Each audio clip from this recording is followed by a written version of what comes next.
So good morning, everyone. I'm Howie Callan from Airspace Services and ATO Mission Support. Welcome to our mornings of briefings from U.S. Airways on fleet performance characteristics. So the way this is going to work, we're going to run from 9 to about 10:30. We'll have an en route focus briefing, and then we'll do terminal from about 10:45 to noon. So this is going to be a full mornings here. So here to introduce our guest this morning is Chris Metz, Vice President of en route and Oceanic.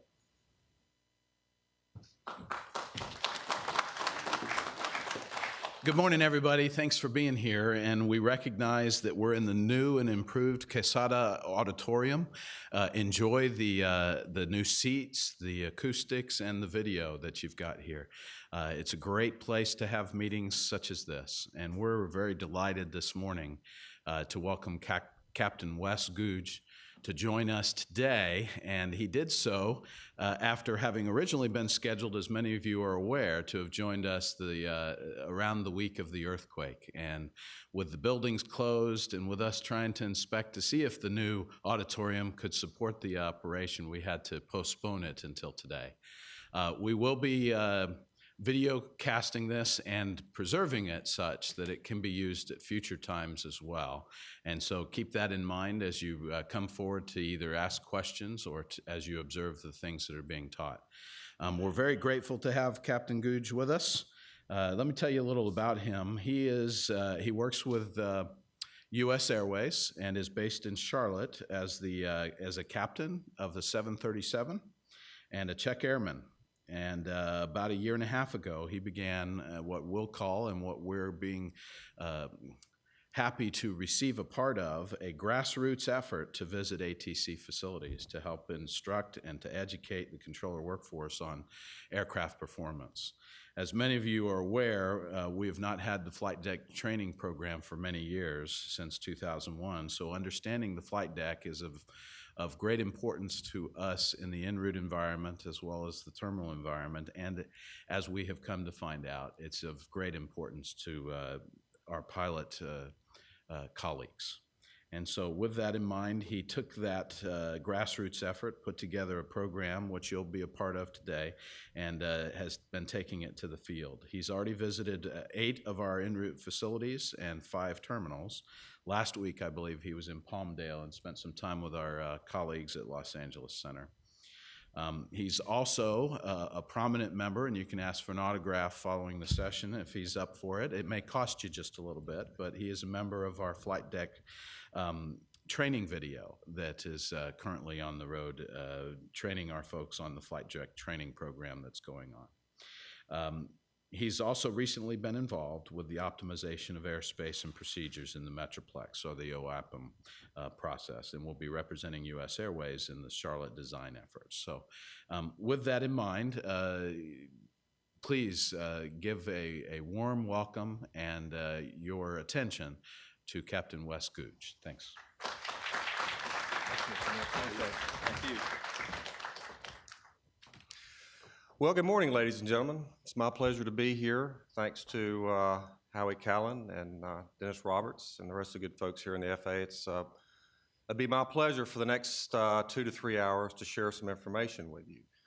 We bring greetings from, obviously, our senior leadership at U.S. Airways, from Doug Parker, Scott Kirby, and Robert Isom, down through Ed Billar, Senior Vice President of Flight Operations, Lyle Hogg, Vice President of Flight Operations, Bob Skinner, Director of Flight Training, and my boss, Steve Chinelli, Senior Check Airman. Chris is correct, that's what I do. I flew the line for quite a few years. I've been a check airman on and off with my first airline, Piedmont Airlines, and then with U.S. Airways. And through that time, I've developed, obviously, a good understanding and working relationship of how our aircraft do what they do in the NAS. And of course, it became apparent to us about a year and a half ago, and I'd say the industry's waking up to this, that we all tended to forget about the fact that 9/11 cut the door off and kept controllers out of our cockpit, because that was the one venue where we spent a lot of time sharing ideas. Controllers got to see the effect of their control instructions and what it did to us as crew members from a workload standpoint, what the airplane did, how it responded, what our tools were. So to that end, we sat down and brainstormed a little bit and thought, geez, there's really an opportunity here to start bringing this new workforce up, because we totally forgot how many people, or weren't really aware of how many people had been hired in the air traffic organization since 9/11, and it's a significant number. And many of those fine folks didn't have the benefit of an aviation background, either as an aviator or working in some aspect of aviation. So providing what we're going to talk about for the next little bit is hugely critical to giving them a database to be better at what they do. They have great skills, but providing that knowledge about individual aircraft specifics gives them a finer or a better way to do the expert controlling with the aircraft that we fly in the NAS today. So with that, we all know who I am. What I wanted to do is share a little video with you that I found on the internet. It's a little commercial that was run over in England, but I think it kind of highlighted what I saw about the difference between this and the Clearly, somebody in this room murdered Lord Smythe, who, at precisely 3:34 this afternoon, was brutally bludgeoned to death with a blunt instrument. I want each of you to tell me your whereabouts at precisely the time that this dastardly deed took place. I was polishing the brass in the master bedroom.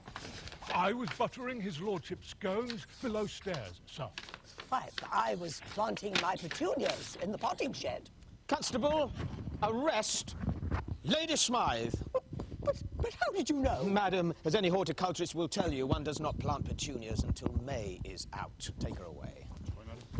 It's just a matter of observation. The real question is, how observant were you?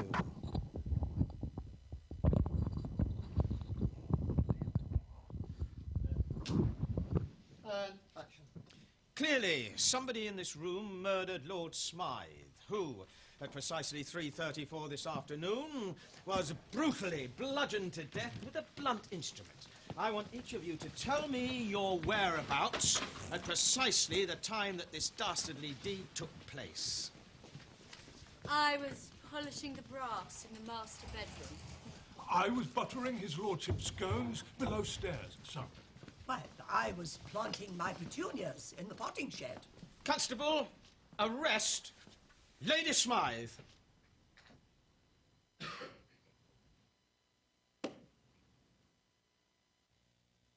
Is that not true? It's the old story, you don't know what you don't know. And that's where we are. A lot of people, not having the benefit to sit in the cockpit, don't know what's going on behind the scenes. So to that effect, that's why we're here today, to start bridging that gap, letting folks understand what we can do. So with the en route folks, this program started initially in Washington Center with the help of a young man named Tony Manzioni, who was in charge of the 5x5 program. We built a template for an en route program to share with them some key components about aircraft performance, about how the navigation boxes work, and probably more important, what we can do and what we can't do. Because we're not all the same. Although we all play with the same kind of airplanes in the NASA, we have varying capabilities depending on the amount of money we've been able to invest in our hardware and software material in the aircraft. So some of us are at varying levels. We're not all the same, and that's a key component for air traffic control. This is the Boeing fleet that we fly at U.S. Airways today. We actually are invested in Airbus, Boeing, and EMBRAER. These are the three model types that we fly. They're very similar to what the other airlines fly. The 737-3400 for us is not a long-term player as far as in the scheme of aircraft longevity. We've had these airplanes since 83 through since 1983, and they will be retired to be replaced by Airbus aircraft. The 75 equipment that we fly will continue in livery with us for probably the long term as well as the short term. We found that when we put wingless on this airplane, they're all ETOPS capable now. They do a really good job for us, primarily out of Phoenix into the Hawaiian market and back across the country, and then here on the East Coast we use them in a short-haul European mission to Shannon, Gatwick, some of the places they're on the coast of Europe, because they do a good job. They're very efficient. Probably the most efficient airplane we operate out of our combined fleet at this time.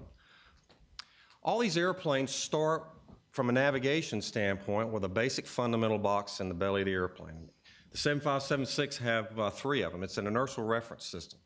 And simply stated, at the core of this is a thing called a three-ring laser gyro. It shoots a laser beam inside a prism piece of glass, and that beam starts basically moving in a circular motion, and when it reaches a certain frequency, it is the equivalent of a mechanical spinning top, a gyroscope.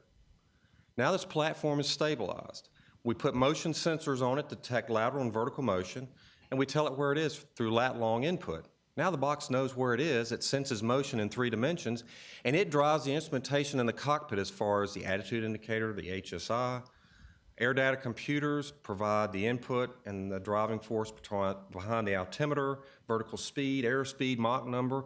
All these things go through some type of mechanical technological device to send the data to the cockpit because so many other pieces of equipment use it. Unlike the old days of flying an airplane with a bellows-driven airspeed indicator, it came through a pitot tube and a static tube. We've all left that. Now, there are some instrumentation on the aircraft that still is very basic, a standby horizon and a standby altimeter and airspeed combination. Strictly used for a loss of all power on the airplane except the battery. Generally good for about 20 to 30 minutes. But it's very rare to non-existent we ever use this system. It's simply there as a safeguard in the event we were to have that happen. That's really the only instrumentation I look at on the airplane that harkens back to the days when I started to learn in the middle 70s. The aircraft also use the VOR DME system, at least Boeing does, on those that are non-GPS equipped, to do system correction because the boxes or the platforms will drift a little bit. But it'll take the 2 DME receivers and it uses paired channels that it has in a database, and when it finds 2 signals it can grab onto, it'll swing a DME arc, and when the 2 arcs cross, that's a known position. That's where the airplane is, and it will compare that to the IRS, and if the IRS is off a quarter of a mile or some such distance, it'll just true it up. It's an automatic process, runs in the background, much like your antiviral software in your computer. If the aircraft has GPS, we get the same effect, but using GPS, which is obviously even more accurate, which is what we're all driving toward. These are the speeds on the 7.5. It's just simply to show controllers some idea of what the speeds look like as far as maximum speeds. These are out of the pilot handbook, which very much reflects the Boeing pilot handbook. You'll see that theme carried through the other aircraft we fly, EMBRAER as well as Airbus. We do mention one thing, turbulent air penetration speed. Although it is a structural speed from the manufacturer, it's more importantly to me as a crew member, a passenger safety speed. Because when you look at the length of the fuselage of a 7.5, 7.6, any real airplane out there flying, and you start getting in a little bit of moderate chop, you get enough of a gyration, so to speak, in the back of the fuselage that if people are standing, you run the risk of causing them to fall. We worry about our flight attendants because they're out in the aisle pushing a cart up and down. You know, these carts are heavy. You start throwing them around, they'll hurt people. So although truly the number, that 290 knots up there would be used in a severe turbulence or greater event, we're pulling back to that speed to protect our passengers because we know even though the seatbelt sign's on, if they got to go, they're going to get up and go. And the flight attendants as well. So there's the speeds for the 7.6. They're very similar to the 7.5. It's a common type-rated airplane. Once we train a pilot to fly one, he flies both of them. It gives us a lot of flexibility in our schedule. We move people back and forth all the time. And that was a design feature when Boeing built both these airplanes. The 7.3 we operate today obviously is some of the oldest of this particular model type at Boeing. And I tell controllers, don't confuse us with a 787-900 series airplane because when Boeing moved to that greater air or enhanced airplane, from a design standpoint, the aerodynamicists changed the wing on it. The airfoil shape is different such that it allows this airplane, this 787-900 series airplane, to go to 41,000 feet and do Mach 8.0. My airplane won't do that. 3,400 at best is 37,000 feet, and on a good day with not a lot of weight, maybe Mach 7.7, maybe. You got to go low with this airplane to get the speeds that are listed in the pilot handbook, somewhere below 30,000 to achieve Mach 0.82. So it's not something we usually do. We don't flight plan the airplane that way. Normally the normal cruises you see there on the listing, about 7.4 to 7.5 is about what we do. And that, so it really is, realistically, in most of the airplanes we fly, that's probably the slowest one in the fleet that we fly at altitude. Here's the EMBRAER fleet, the 190.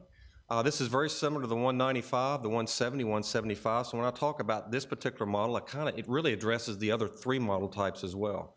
built in Brazil in the rainforest. It is the newest airplane we possess on the property today. They're all 3 years or newer. I look at them from a construction standpoint. It's almost like a modular built airplane. The switchology in the cockpit now does something that's akin to what we see now in the modern technological world with computers.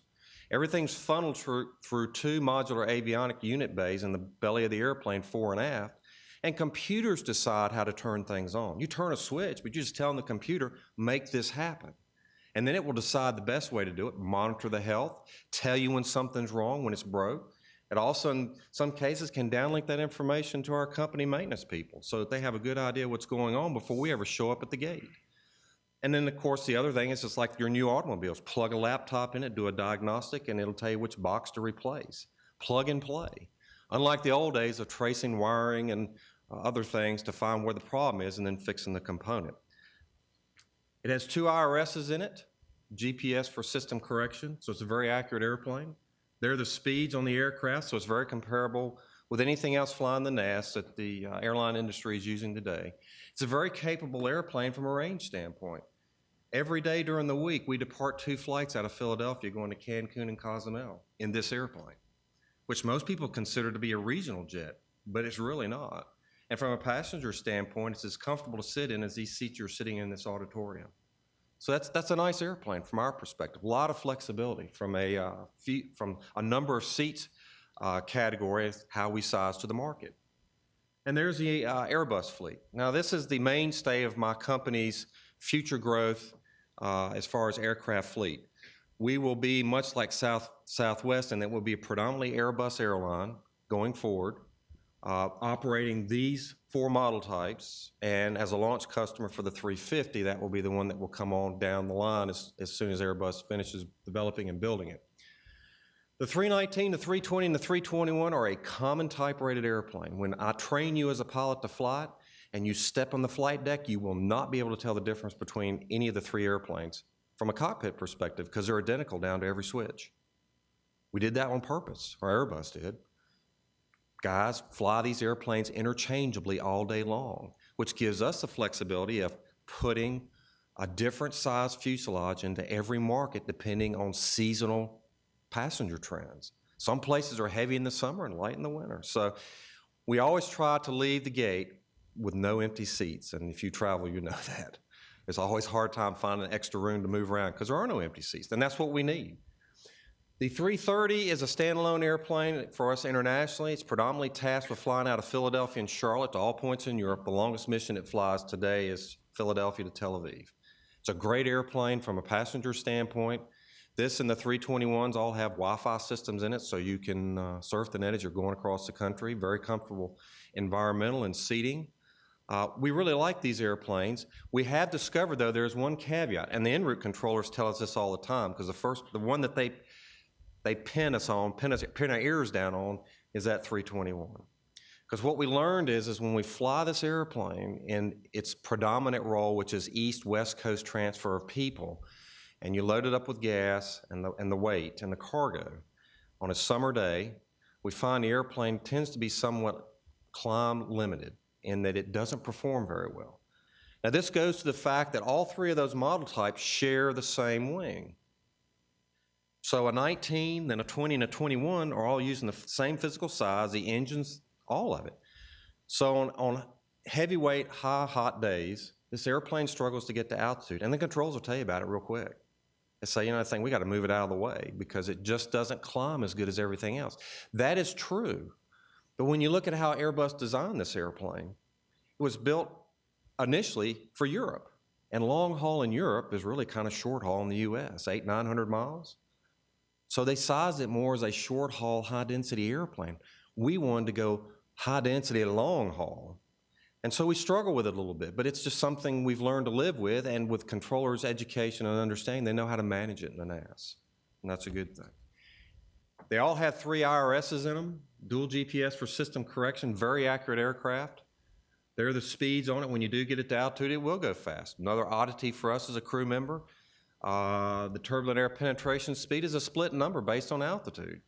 Below 20, it's one number. Above 20, it's another number. That theme carries through with all the Airbus family airplanes. at least in the 320 series or 319, 320 and higher. There's the 321, there's the 330. So let's now talk a little bit about aircraft performance as it goes to flight planning. Every day in Pittsburgh at our OCC Operational Control Center, there's probably between 40 and 50 dispatchers that are working, much like in a room that I consider the control room in an en route center. A little bit better, more lit, more outside light. And they sit down and use a set of systems, computer systems, to pull in all the necessary data they need to build a flight for today. Departure weather, destination weather, en route winds, temperature, pressures. They have a book of routings, company routes, as well as playbook routes, swap routes, all this stuff. And with their coordination with our ATC coordinators, they're able to put together the route that's going to work today that's the most efficient for the airplane. With access to the database for the performance of all these aircraft types, they can then plug in what ends up being the ultimate best altitude and the best routing for our trip today, say from Charlotte to LA. So when controllers look at their URIT tool and they see the flight plan, they look at the altitude, that's what we want to fly, because the airplane is fueled for that optimum mission. We don't, as a rule anymore, fuel airplanes on the probability of, well, we might on a remote day have to go 4,000 or 5,000 feet lower. We don't fuel it that way. We can't afford to anymore. Gas is too expensive, and you know that. When you go fill your car up, you know exactly what it feels like when they're raising a nickel or 10 cents. It hurts. So that's our biggest expense, and therefore we're very attentive to how much fuel we put on these airplanes. So to that end, we file obviously for the most optimized altitudes, and also we take into account if we know the rods are bad over certain parts of the country, we may file lower for a little bit and we'll adjust the fuel accordingly. This chart is out of the 757. It's actually replicated in the flight management computer, but what it does is it shows you a long-range cruise chart at Mach 80 for a 7.5. And the thing I really tell people to focus on is not so much the number, but the trend. The heavier the airplane, the lower that optimum altitude is going to be. And intuitively, it makes sense because you have to support more weight at altitude. You need a little bit more denser air, so the optimum altitude in that aerodynamic equation is going to work at some lower altitude. The lighter we get, the higher we're going to go. So for controllers for two identical aircraft in trail, you offer one altitude, and he jumps all over it, and the next person refuses it. He's probably heavier. Got a lot more people in there, which is a good thing for us. It means he's running a full load. We also consider a chart, which again is in the flight management computer, called the low and high speed buffet margin chart, or low speed, and some people call it a high speed stall chart. Now the low speed number that you see in the block Mach number and associated indicated is the stall speed. And I won't belabor that because most people understand the wing stalls and it doesn't have enough lift and the airplane noses over and we regain airspeed and recover. The high speed number, though, is a little different. From an aerodynamic standpoint, it's actually like the speed limit of the wing, because although the wing may actually go through Mach 1, the airframe and the wing together will not, because the aircraft are not designed for it. So, close to that Mach 821 number, you'll find that the wing develops a shock wave on top of it. And if you sit in the airplane going somewhere one day and you look and you happen to be in the overwing exit and look out over the wing on a sunny day, you'll see many times a shadow form. It starts at the root of the wing and it moves out toward the tip and toward the trailing edge. That is actually the shock wave. And as the air transits the shock wave, it speeds up and then slows down again, but it creates a pressure disturbance. And with it, it takes the center of lift of the wing. As that center of lift translates toward the trailing edge of the wing, it moves further away from the center of gravity. It exerts more of a moment, which is to be countered by the component of the tail, the downward lift. Ultimately, if it goes far enough, the wing wins the battle and the nose will start to pitch down, which further aggravates the issue because we're going to go faster. This is referred to as Mach tuck, which ultimately has disastrous results. Now, we have automation, bells, whistles, all these things on the airplane that tell us when we approach this speed. We also have another physical impression that we let crews have when they come to my airplane. We put them in the simulator, take them to altitude, and let them go as fast as they want to. As you approach this number, the whole airframe starts to shudder. It's a thing we want to imprint in the crews, because when you feel it, it's like what you understand when you get in a stall and the airplane shudders and then it starts to brake. We instinctively know what to do. We add power, we drop the nose, and we recover. With this, you feel the shudder, you instinctively know to pull the power back and slow down, and that solves it. So that's what the upper number means. And we see that as we come down in altitude, the gap between the low and the high speed number grow because we're in denser air. Where there is no number published, we don't go because the gap is so narrow, you can't fly it. And ultimately ends up in a single number called coffin corner, which we all remember. So that's what that chart's used for, and many times it dictates whether we go up or not. We also have an example of a fuel range chart here, but it's a penalty chart. What does it cost me as an airline if I can't get to my optimized altitude? In this case, we gave varying altitude losses, 2,000, 4,000, and 6,000 feet below the optimum. 6,000 feet, that last number is the additional burn, 15% additional burn. That's a lot of extra gas to have to burn. We didn't necessarily fuel the airplane for that. We were hoping, well, we were planning on being at, say, 34,000 feet. Now we're pushed down to 28. If we have to stay there a significant period of time, especially on a cross-country mission, then what we'll do is we'll have to talk to dispatch through our ACARs, our little text box, and ask them to run the numbers again and say, do we have enough fuel? The obvious goal is to get back to altitude. That's the game. If we know that we're not going to be able to fly those altitudes going across the country, then obviously we won't file it for that altitude and we'll fuel it accordingly for that. Let's talk about en route descents. I give controllers a couple basic formula that I learned when I first came to this industry in 1984. Flying with a bunch of old captains, you know, because back then it was all done up here in our head. We didn't have the benefit of a flight management computer or an FMS. Simply stated, with an airplane, transport category airplane, it really works for most all the other jets as well, you pull the power back to idle thrust and let the airplane descend at a constant Mach number and then a constant airspeed. It usually loses 1,000 feet for every 3 miles you move forward. There you go, 3 for 1. So it's when you're sitting at altitude in the cockpit with me and you know we're going to Vegas or someplace, and at 35,000 feet, we're thinking at 105 miles from the airport, we need to be starting down. If we're not, we're asking that controller, what's up? Because anything beyond that runs the risk that we're end up having to either do a 360 or do some kind of off-course vector to get the airplane down. So there you go, that's how we think. We shade that distance for headwinds or tailwinds. If there's a severe headwind, 2.5 miles for every 1,000 foot of altitude loss, maybe 2 miles. 3.5 miles to 4 miles the other way.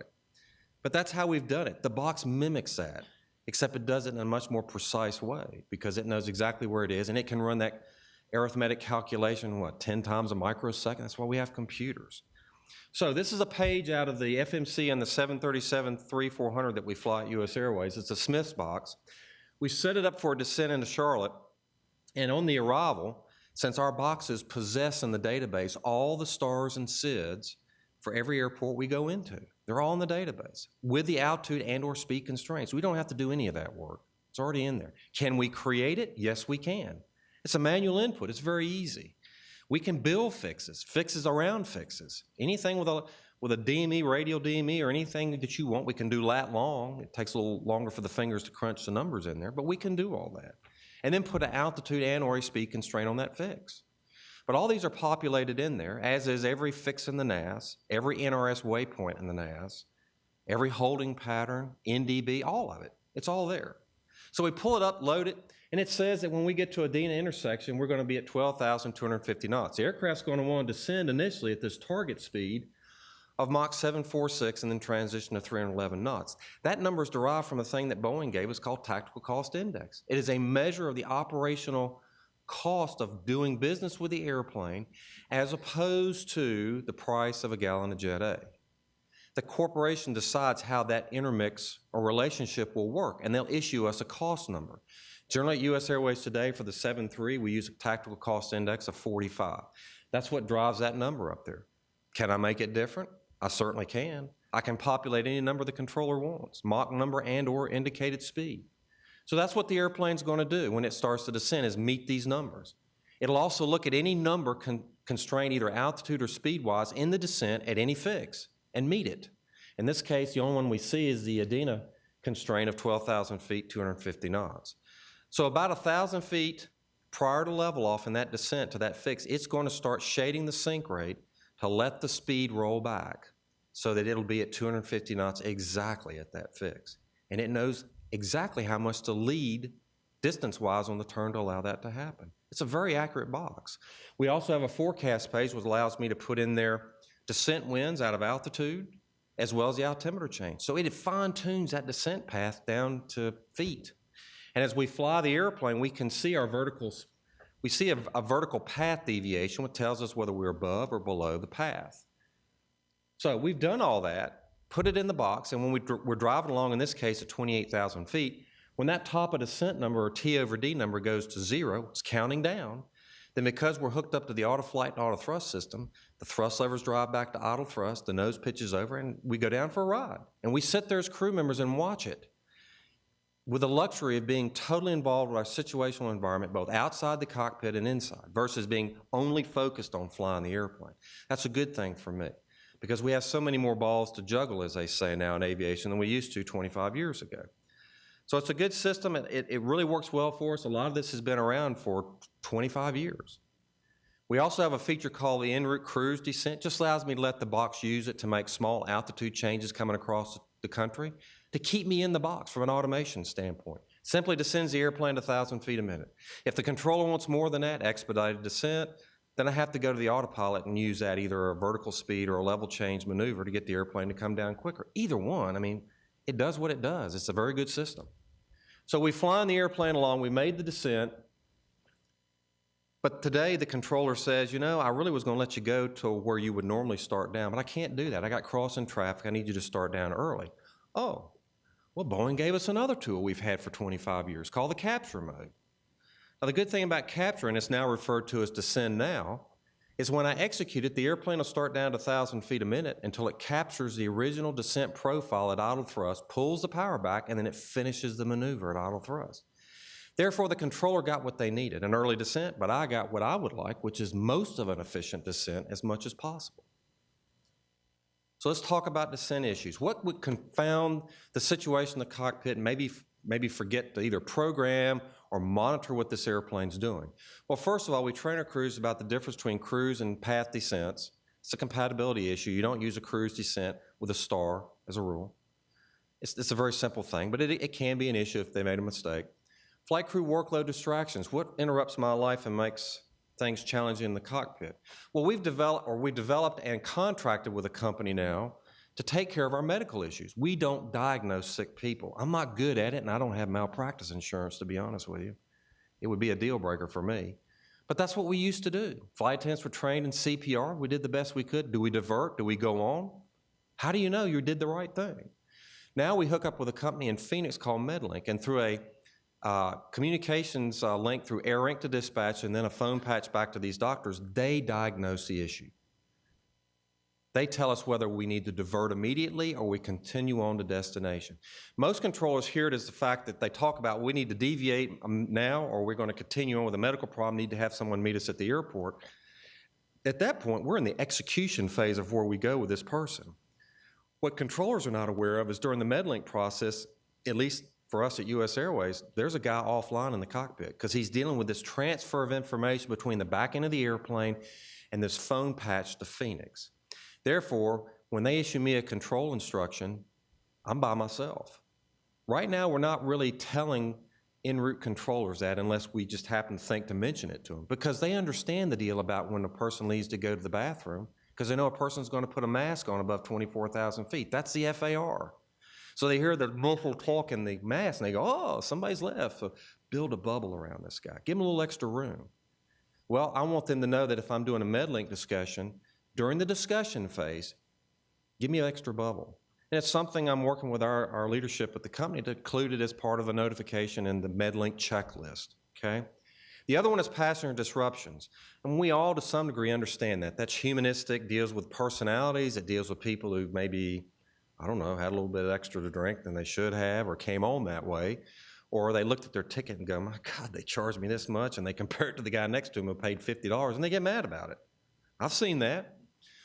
So the problem for us is we've dealt with this in the past, and you kind of managed it, and you get down, you get customer service involved. But since 9/11, the paradigm's changed for me, because distractions mean more than just someone's upset. You know, maybe we remember United 990 left here going to Guyana about 2 or 3 months ago, and 2 guys got in a fist fight over the guy leaning his seat back. What does that mean?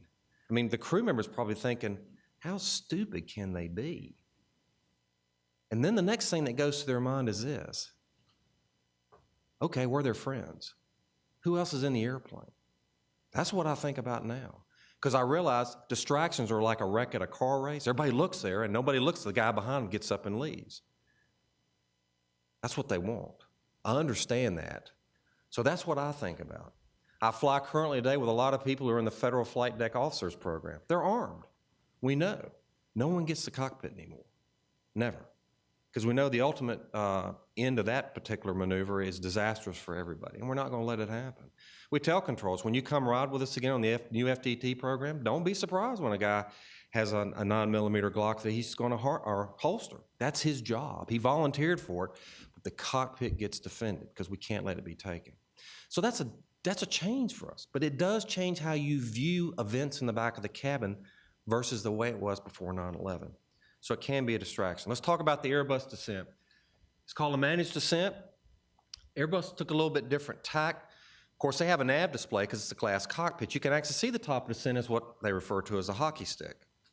When the airplane drives up to it, the captain will reach up and take the knob he's used to select the lower altitude, and he'll push it in and start the managed descent. But if the finger doesn't push the button in, it doesn't come down. There is no auto capture. That is a potential tripping point for him. So therefore, in that last 10 miles on the run up to that top of the descent, you got to pay attention because it's not going to move on its own. It's just not. That's a difference in Airbus versus Boeing. Boeings are all auto capture, okay? Yeah, so he has the same distractions I do with the exception of that auto capture feature. Then we look at the 190. The EMBRAER, like I said, is probably the most technologically capable aircraft we fly as far as the neat stuff as far as navigation, because on this airplane, on the nav display, in the bottom half of the screen, you're looking at the vertical profile of how the airplane is going to fly that path descent. You can tell exactly whether it's above or below the path in feet and see it in real time while you look at the top half of the nav display and see the lateral track. Three-dimensional view. We don't have that on any other airplane we fly, at least today we don't, except this one. Same system that's in the G5, the Gulfstream 550 and 650. It's state of the art. This is where it's at.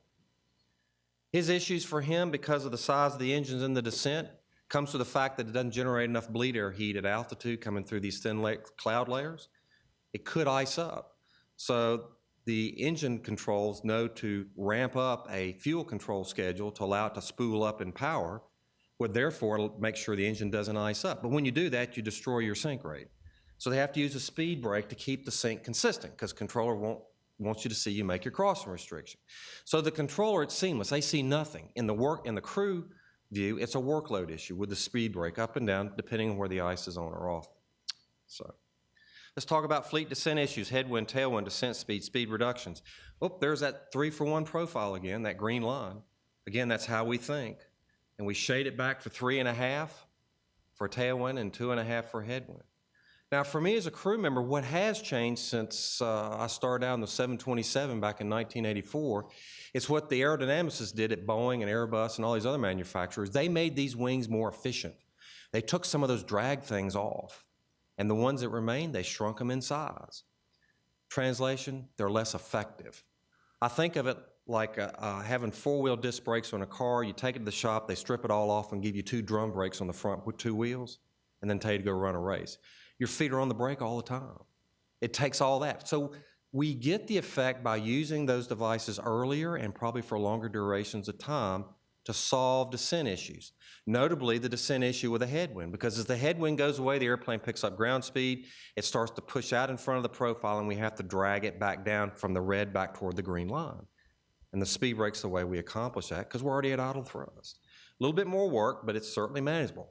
The one that we really struggle with is the speed reduction in the descent, because now you're changing the energy state of the airplane while you're descending. Same issue. Now, can we solve it? In most cases we can, provided we know about it soon enough. If you wait till the bottom of this descent profile in the last 3,000 or 4,000 feet of descent to level off, chances are we're not going to be able to solve it. But we'll tell you, we have a code word. We just say altitude, airspeed, you pick it, because you only get one, you don't get both. And that's the way it works. Or you turn us out, give us a heading, spin us, whatever. But that's how that works. So with that, I'm gonna spin off here and do a little next gen stuff with you that we're sharing with controllers, which is a conceptual brief on the optimized profile descent project that we worked on with Albuquerque Center, Phoenix Approach, PBN office, the aerospace guys, and us, the guys operating the airplane. 2-year process, okay? Where we were last year was Eagle 3, which is a conventional star arrival that had really no vertical optimization. And the way the Boeings would fly is something like this, because it's always a idle thrust descent. So sometimes the airplane reaches the altitude before it gets to the constraint to define the altitude, so it levels off. Those level segments are not necessarily good for us as an operator. And it doesn't really make sense when you're coming downhill that you would level off. You just want to come one consistent path all the way to that last altitude. Now the Airbus, you'll learn something here, I hope, a little bit different, called a geometric profile. It says, match the vertical speed for the altitude drop between fixes. And it does that through the use of power. So as the airplane descends, it will add or take power away to accomplish this particular desired outcome. And so therefore, if you ride in the back of the airplane, you hear the power come up for a while, and then it maybe comes back, and then it goes up for a while, and it comes back. What I liken that to is when I used to ride with this uncle of mine, he drove with 1 foot on the brake and 1 foot on the accelerator. Whiplash. It would be much easier if we built the procedure so the airplane, like that green line, could stay at idle thrust the entire time. And that really is the goal. Give it a seamless path to descend. So as my friend Brian Townsend gives me this little cute graph here, that's him in the airplane. We want to design the star so that we can produce a flight idle or near flight idle profile. We borrowed a page out of the CDA manual for Eurocontrol over in ICAO. Again, let's get rid of the level off segments. Let's make the airplane do this. One nice descent, least possible thrust from the highest possible altitude. Area of noise benefit, environmental benefit too. You know, they tell me for every gallon of jet A we burn, it's 20 pounds of CO2 out the tailpipe. So if you lose a gallon of gas and you don't burn it, there's 20 pounds we don't put out there. Why are OPDs not much practice? Well, it's new conceptual design. Work through the issues of compression, phraseology, and coordination. That's why we had all the important players in the room, because you got to have all the experts. Airspace experts, controlling experts, airplane experts. When you get done with that, you come up with a good product. It ultimately ended up in what now is the Eagle 4 arrival, which is not much different than the Eagle 3 laterally. They moved a couple of waypoints a mile or here or there. And of course, it ends up up there in the upper right. It splits off to either an east arrival or a west arrival, the 2 runway transitions. But the beauty of this thing is in the vertical. Now, instead of having an altitude at a fix, an at or above or an at or below, we have a window of altitudes. We just tell the airplane, you can be no higher than this and no lower than this. Anywhere in between is fair game, because we've already protected it. Do what you need to do to be at idle thrust. That's perfect for the airplane, because that's what it wants to do. And we also fix speeds to all those downline fixes so that we mitigate compression by telling everybody, you got to play at the same speed in the descent. You don't have the option of doing whatever you want to do. That's how procedures can get airplanes, put it in the right path, vertically as well as laterally, to give it the optimized way to get to the runway. So when you take that concept and go back to that slide I showed 3 or 4 ago about descent planning, the bottom of these windows protect for that high ground speed descent into Phoenix and or the short side arrival, because that's right in front of you to the runway. As the airplane slows coming out of altitude, it's going to start to drift up toward the middle of the window. We've already protected it. We just let the guy do what he does. If there is a headwind, then the top of the window protects that, as well as the long side arrival going to the opposite direction for landing. So when you put them all together, we have in essence put a tube of airspace from top to bottom, let the airplane seek its best altitude in the descent at idle thrust, and we get the best product. And we actually get what we paid for when we bought these airplanes with this technological capability.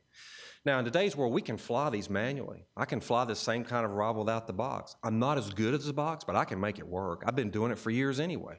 But the box is so precise that when you watch this thing now in the Phoenix in the cockpit from an Airbus, the power's back all the way down, and passengers notice that.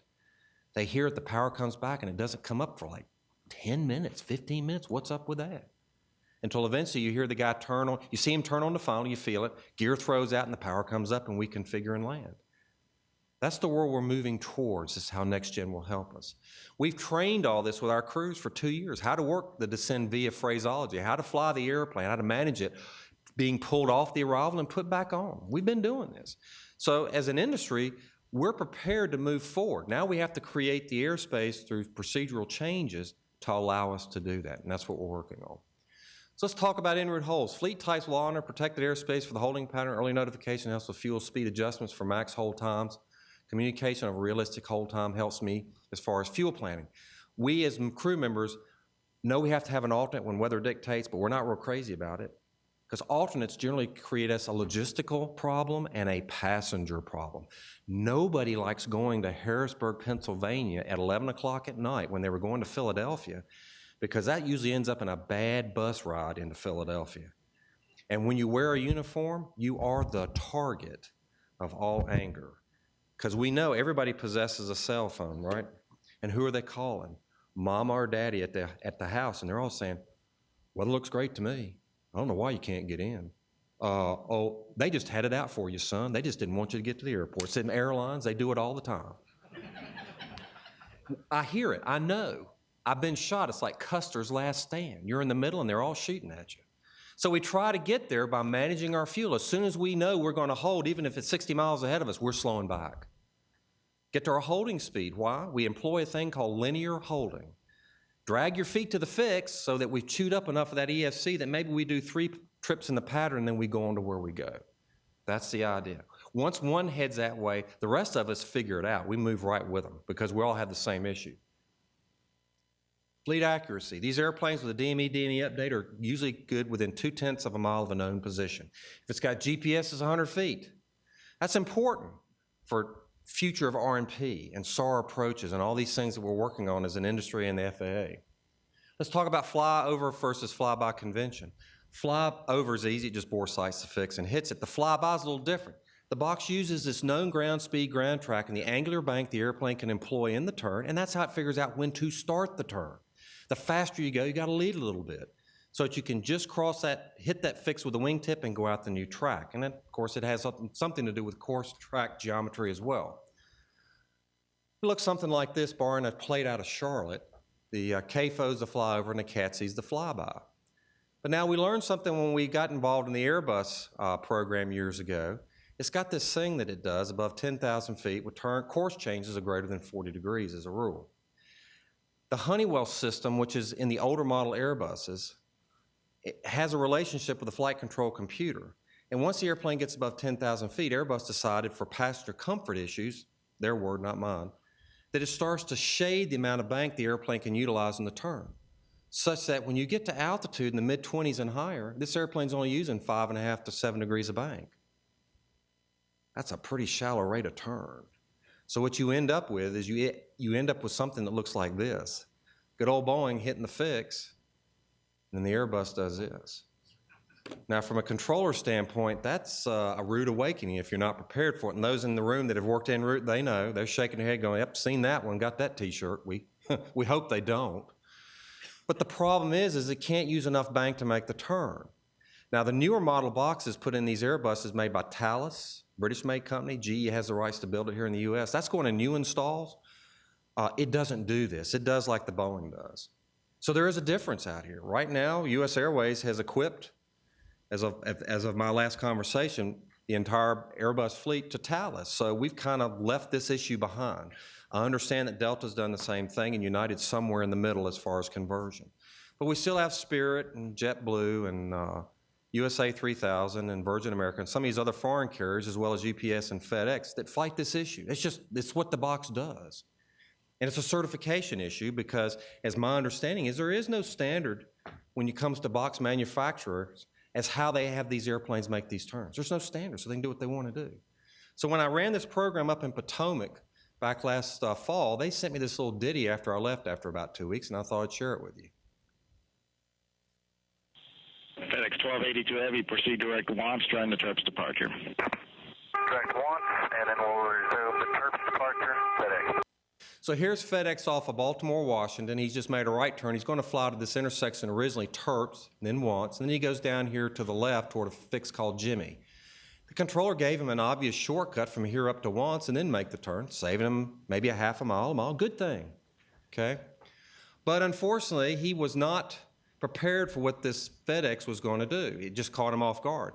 What you can't see right now is a range ring for an Airbus coming off of Dulles that's going to fly a track on another SID that goes against this one as he climbs up toward JFK.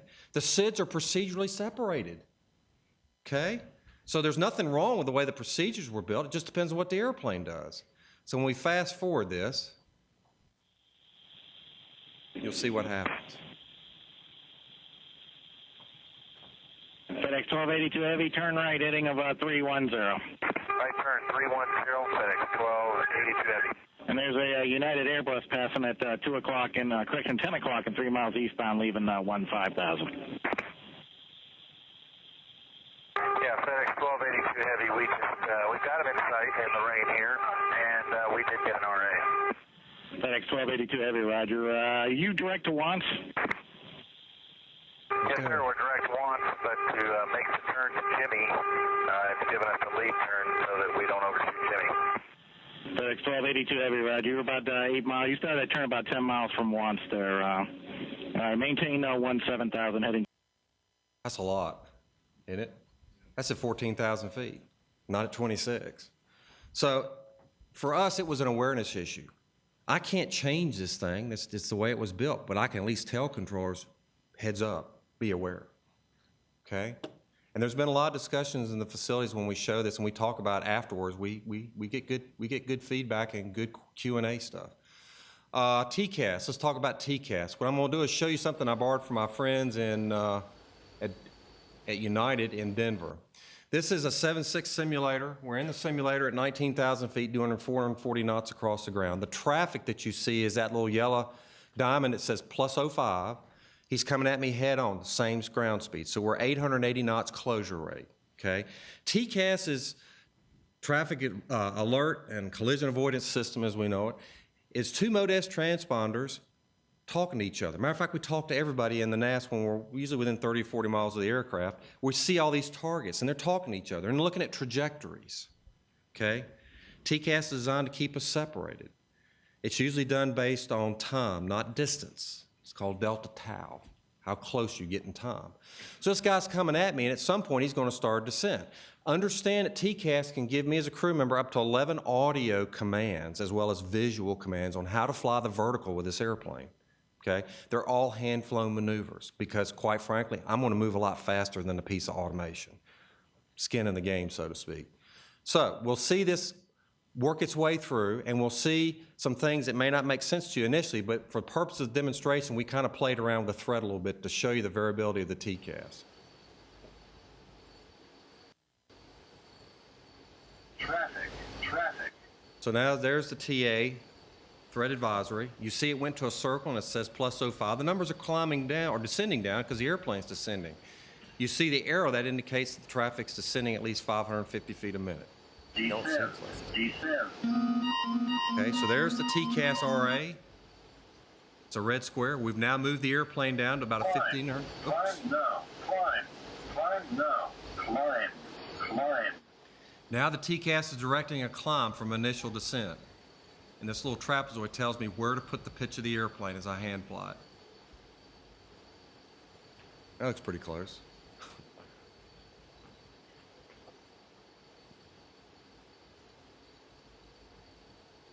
Clear of conflict. Okay. Now we did that on purpose for the demonstration. It's not two real airplanes. But what we did with the threat is we told the threat initially, start down enough just to trip the RA. And that's what we did electronically on the keyboard. That forced the crew and the sim to start the descent. Once we saw where he was headed with the descent, we told the threat, match it. Crew member sees the airplane, panics, disregards the TCAS and just says, oh my God, he's climbing, let me descend. So now he matches it, and now the trajectories say, okay, we're going to hit. So then the TCAS and the sim for the crew says, turn it around and go the other way. And that's what we did. We actually had the threat kind of chase him, just to show you the variability and how well this thing can move around. It won't get hit if you follow the commands, and if he did what he was supposed to do as a real threat, we would have passed harmlessly, which with a lot more than what you saw was about 380 feet, okay? But that's the way TCAS works. Crews put a lot of faith in this. We get constantly asked, when would you not follow it? It's so rare as it probably never happens, but there are certain circumstances where Part 91, see and avoid, can be applied. But the situations are so unique, you very rarely, if ever, see them, okay? So that's what TCAS looks like. By the way, 5 seconds lead time to turn everything off and move the airplane. Once I'm in a vertical maneuver, 2.5 seconds to change that vertical maneuver. That's what it gives me enough lead time to do that. And I'm not allowed to move in the lateral. The vertical is the only thing I can touch. And controllers know that.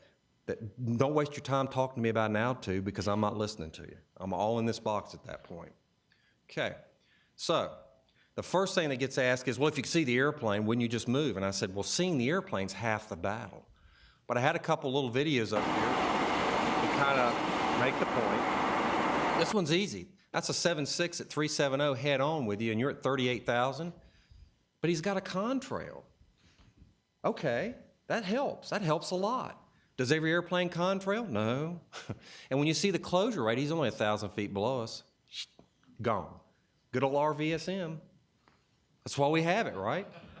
So, when you look at that, you go, geez, I don't think you'd have much time to kind of figure out and read the tea leaves and then make the turn, right? And I go, nope. That's why TCAS RA works really well, because it's going to do something with us way before we get to that point of actually seeing the fuselage.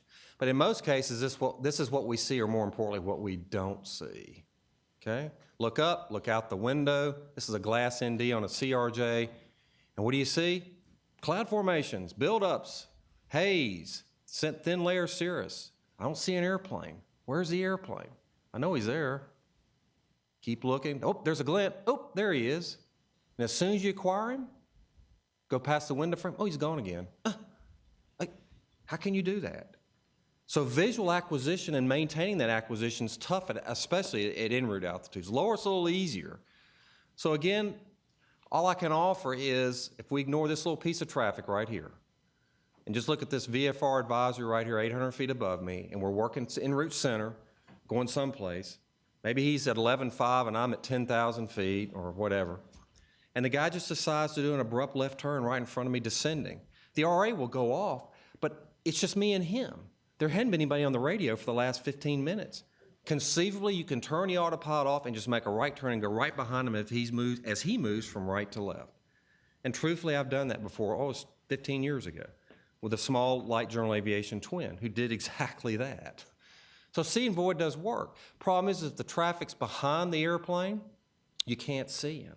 So it doesn't do any good. There's no rear view mirror in the airplane. So again, you trust the RA. And if it's later in the day when all the bug smashers come out, oh geez, how can you pick him out? He pick him out on the screen, but when you look out in the window, you see 4 airplanes, you go, okay, which one is it? Time's ticking away. I need an answer now. You can't do it. It's just not practical. So the RA, in most all cases, solves this vertical issue as far as separation for us. Here back, readback issues, we still work with our crews and with the ATO because that's one of our biggest threats. How do I know? Well, we can listen to a couple of things we kind of tell on ourselves here. Let me stop this and run the volume back up here.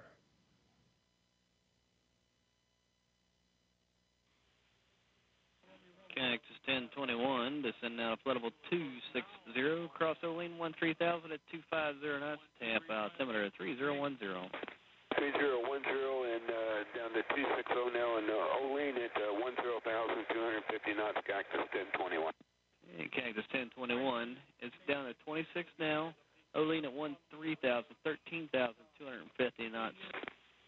All right, Olene 13,250 knots, 26 this time, Cactus 1051, 1020. Okay. My favorite is this. Cactus 1648, Jackson, climb and maintain full at 310. Oh, not that's not it. Continue climb to flight level 340, Cactus 1648. Negative, Cactus 1648, level 310. Sorry about that.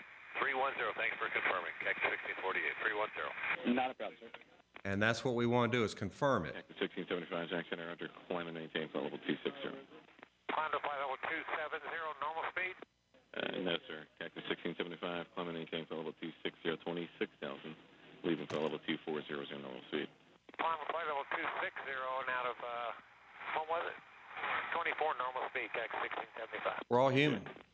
The average age on the east for our pilots is about 55, 56 years old. So, you know, hearing aids. You know, the wheelchairs, everybody always thought was for the passengers. Oh, no. So, with that being said, I learned this from a controller over in Washington, at ZDC, Brian Downs. What do those numbers mean? And when you ask crew members, generally they'll focus on the altitude word. And then I'll tell our crew members when I do recurrent training with them before going in the sim, I said, no, it's a heading. And they go, okay. And then they go, I said, it's a speed. And they always look at me and go, well, you didn't tell me what it was. And I go, ooh, there's a message. How many times do we read back clearances with numbers in them? We just read the number back. And the controller makes a natural assumption. Oh, he meant altitude because that's what I gave him, but he didn't say that. Sometimes that's a perception that can get us in trouble because he's not privy to the discussion in the cockpit where the other person says, no, I heard it as a heading. Are you sure? Oh, yeah. I'm staking my life on it. It was a heading, Captain. And so, you know, you get into this discussion. Who wins the argument? The best way to resolve it is what we've done procedurally in our FOM or Flight Operations Manual. If someone's not sure, ask the controller to restate the clearance and everybody get on the same page. And then we don't have problems. That's the way it works. So for us now, it's not a wish list, a maybe, ask. It's a procedure. That's what we do. Weather avoidance, we know that NexRad is not as great a tool as the airborne radar we have because I can move the antenna up and down. They can't. Okay, so there are limitations. For us, weather avoidance most of the time is what you see out the window. This is a storm cell over Holston Mountain going into Charlotte from the north, and Indy Center gave me the option, left or right, young man, which way do you want to go? From your viewpoint, which way would you want to go? To the right, Howie's dinner point. Hey, sure, you go where it's clear. Oh, now you're an aviator. I go where it's clear. Because the difference to me, I got to go around the storm, and then I'm going to go to the southeast. I can fly 15 right.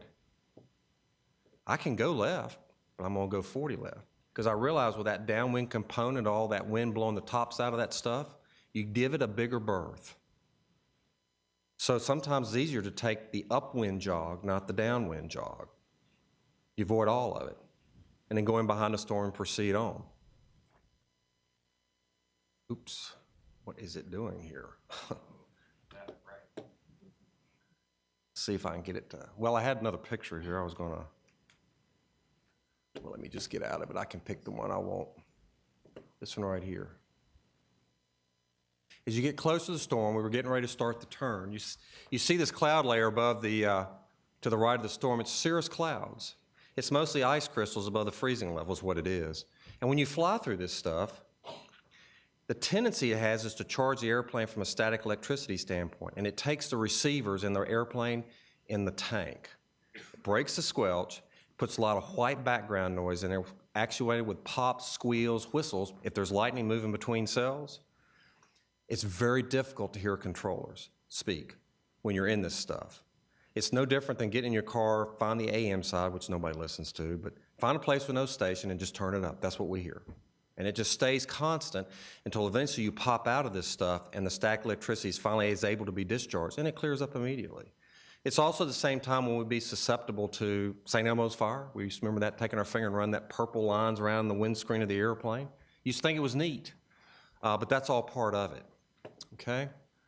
As far as returns go, when you look at weather on the screen, the green is light precip, the yellow is moderate, and the red is heavy.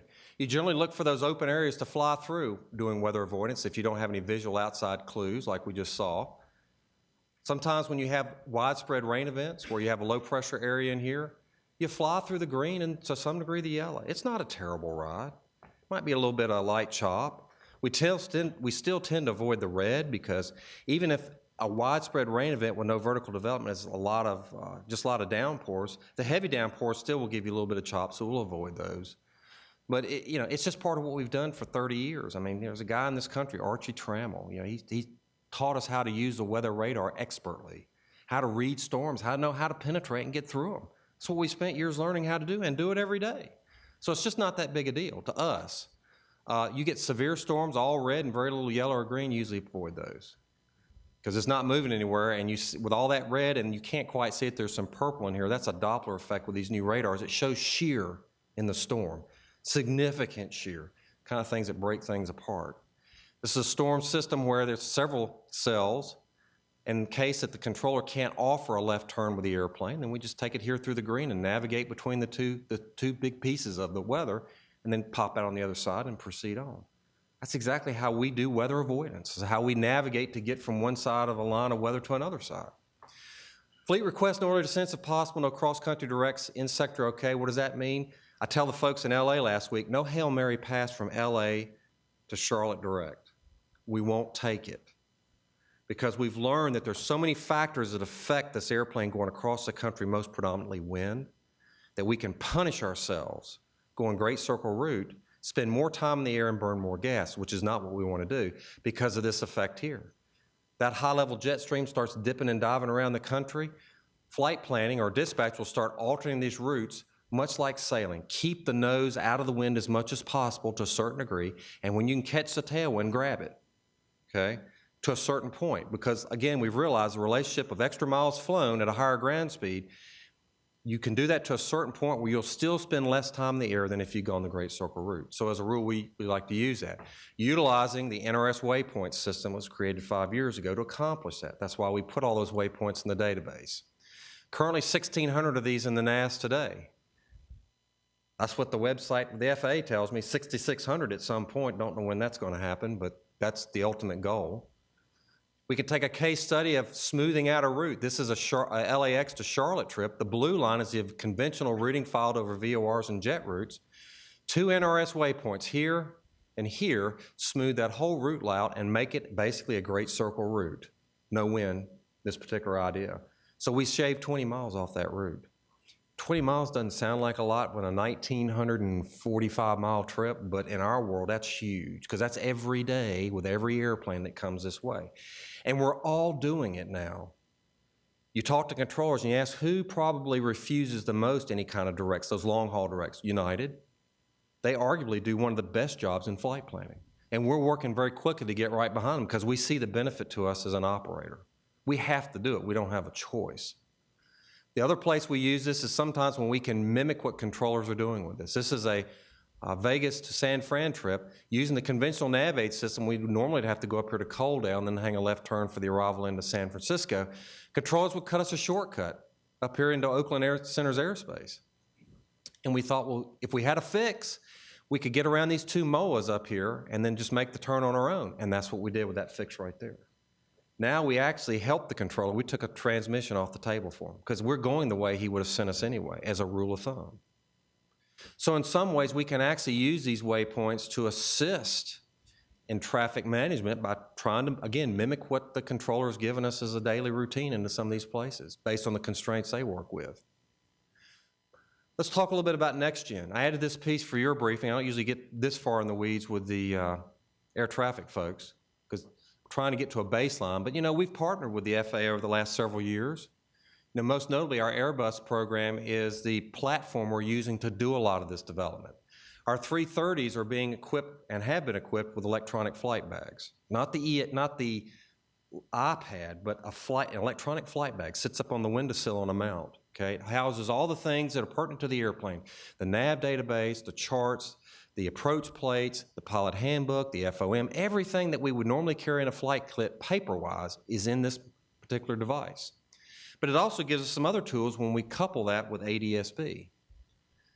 We can actually use that device to display the inputs and the technology we can employ with ADS-B. Air-to-air, air-to-ground, ground-to-ground SAM, ground-to-air self-contained.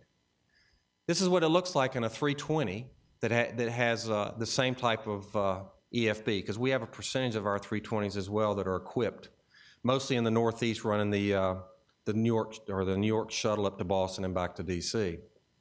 Okay. Cockpit display traffic information. Again, this is moving us toward the fact that now with the ADS-B feed in, we can see other traffic out there. That gives us some opportunities we've never had before, both in sequencing and spacing, where the crew now plays an interactive role with air traffic and how they can do that. okay? And coupling it obviously with the automation in the airplane, auto thrust and auto flight system. So we can look at something which has been experimented with out over the overwater tracks coming from Europe, the entrail procedures. The challenge is in the old way where you couldn't see anybody at non-radar, basically talking to ATC through AirInc. To make altitude changes, it took a lot because the spacing requirements were big, separation minimums.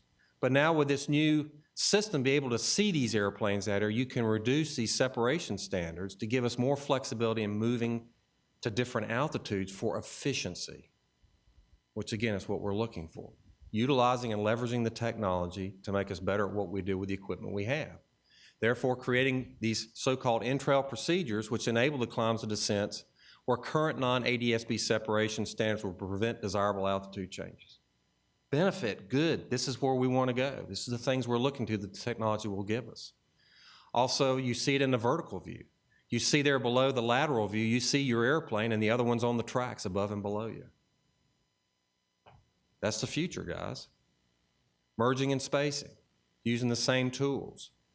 Merging of aircraft along a common arrival stream, okay, where airplanes can see the other airplane in front of it. We actually employ a technology we've been experimenting with called FIMS, Flight Deck Interval Management System. Same thing, lock an airplane behind another one, let the controller dictate this is how much time you need to remain behind this piece of traffic, and the second airplane will adjust the speed accordingly to maintain that time spacing behind that aircraft exactly. So merging and spacing, taking all these traffic, lining them up. All the tools that speak to the future, which you're working to develop and help us with. So before I get into questions, I'll leave you with a little thing that I say to every controller group, en route, terminal, whatever.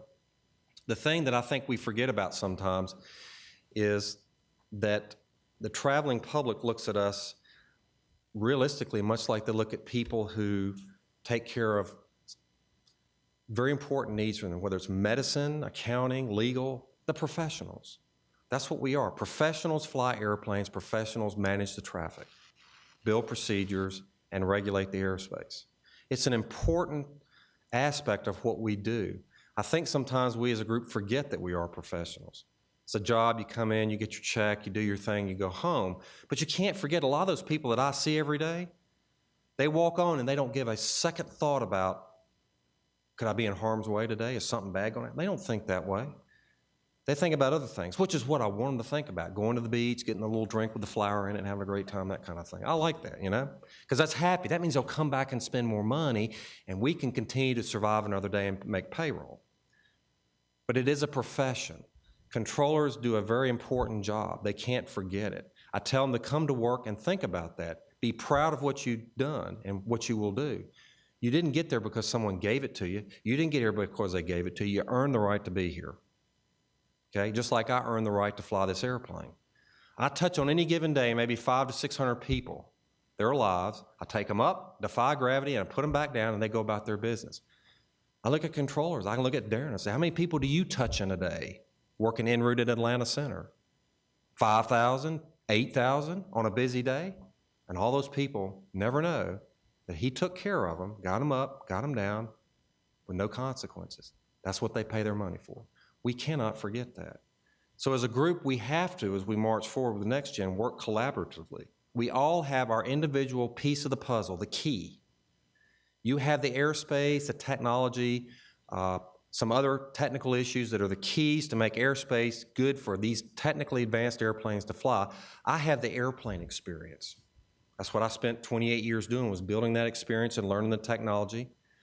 Coming to work every day, trying to improve my profession by taking the time to do self-study, because I realize that, as my dad used to say, you're only as good as your last flight. Tomorrow you got to prove yourself all over again. That's what we do because we're professionals. So we have to work together collaboratively, and when we do that, we end up with products that are really good. That's what happens, and it's good for everybody. The environment, it's good for the passenger, it's good for me as an operator, it's good for you as a regulatory body in the government. So, with that being said, guys, I'll entertain any questions you have. Unless you need to leave, you're free to go at any time. And thank you.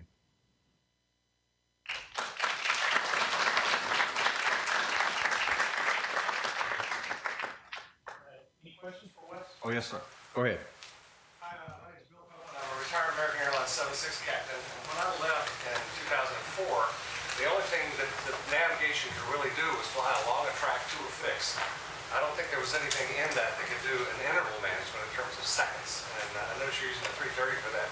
Does it have specific software, or is there an upgrade that's being done, or what? Yes, it's a specific piece of equipment that the FAA has helped with funding in a joint project to put that device on the airplane with an ADS-B feed in and out. And of course, it's limited testing for us right now. It's not widespread. It's predominantly focused on the Philadelphia market for us, and we're using our international traffic coming in from Europe. And it's set up in coordination with Boston Center and then, of course, with New York Center and Philly Tracon. To work the aircraft in, they pick two. We use a thing called RTA, Required Time of Arrival, which has been in our boxes forever. Dispatch picks the two airplanes to do it with. They focus them in a time factor to get them to a certain fix over certain times to get them close. And then the en route centers actually link them up through ADS-B. And the test to see that the second aircraft in trail will lock that time in and stay exactly a minute and a half behind the lead aircraft. And to some point in Philly's airspace, they discontinued to go ahead and put them on the ground. But it's proving the technology that it can work and be useful. Yes, sir. Yes, sir. Thank you for your briefing this morning. My name is Eldridge Frazier. I'm from the Aviation Weather Group, specifically the Weather Technology in the Cockpit program. Correct. And you made a comment about NICSRAD versus your aircraft. Airborne radar, yeah. Radar. Do you see a need or use for weather situational awareness in the cockpit for the en route? And what weather would you think would be beneficial to you in the en route environment? Well, first of all, the answer about can we get products and should we get products is yes. Okay, it all comes to how you get them to the cockpit. Now, ADS-B, TISB, FISB, as they say, this in and out stuff, that's going to help that because that allows us to bring things in the cockpit through the EFB that we don't have right now. What we have done over the last 30 years, as my counterpart out there knows, Archie Trammell taught a lot of people how to use radar management. When you learn how to run that tilt, scan different segments of the storms, because storms are like human beings in a way. They have different aspects at different altitudes from head to bottom or from head to toe. You learn how to read the storm. You learn for the best places to move around storms, the best areas when it comes to big lines of weather, how to find the soft spots and get through. Again, that's where we have the benefit that the controller doesn't have because they can't tilt an antenna with NICSRAD. They get a display that's refreshed every 60 seconds or 30 seconds, whatever it is, and sometimes they're deceived with what they see because they'll call weather to us and then we fly right over the top of it or through it, it looks like from their perspective, and they're like, well, what good is that? We just told them he flew right through it. What he didn't know is that the piece of weather he called out topped out around 26,000 feet, and this airplane's sitting up at 30. So naturally, he did fly over the top of it. Sometimes we don't communicate that very well to controllers. We don't tell them that. If you give a controller a vertical component of a weather system, they don't forget it, and they realize that if it's early afternoon and this is a growing system, well, what's at 26,000 will be at 34,000 in an hour and a half, maybe 2 hours. What we would like to see and is being worked on is the ability so that we both see the same product. We get some things from the ground we don't normally get right now through this electronic flight bag, and the controller get the same thing. So when I talk to Darren or I talk to Howie as a controller, we're seeing the same picture. And when he sees me want to go 30 right or 20 left or whatever, yeah, I see exactly where you're going. I see exactly why you're going there. But right now, we don't possess that synergy of the displays, okay? Because the reality of it is we're going to fly in weather. Don't get me wrong. We will fly in weather. As my friend of mine told me years ago, I'd look out the window and say, Captain, God, it looks really bad. He goes, yeah, that's great, son. We're going anyway. They paid their money. They want to get there. That's what we're going to do. So we go out there. We learned how to manage weather, how to get through it. What I want the controller now to see what I see, and so he therefore has a view into my thinking process, how I make my decisions. He can help me because he knows where I'm going instead of saying, where's this guy going? I mean, left, right, I don't know. When the only tool I can give him right now is he can look at the URET tool and see what the upper level winds are. And if he knows if I go upwind, I might be a little bit closer to the system that I'm flying around versus if I go downwind. That's one tool I can give him today. But beyond that, without him seeing what I see, it'd take too long to describe it. So those tools are important, and I do think we're going to move forward and get them. I've heard that. Anybody else? Well, listen, I certainly appreciate you taking your busy time to come and sit and listen to this, and again, thank you from U.S. Airways.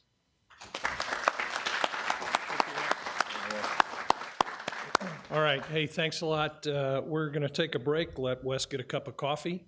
And at 10:45, we're going to crank up with a more terminally focused briefing. A lot of the same stuff you'll see, but there'll be a lot of new stuff. You'll see some simulator work with some go-arounds and things like that are very interesting. So if you want to come back at 10:45, those of y'all that are watching on the web, we'll be back at 10:45 Eastern. Thanks.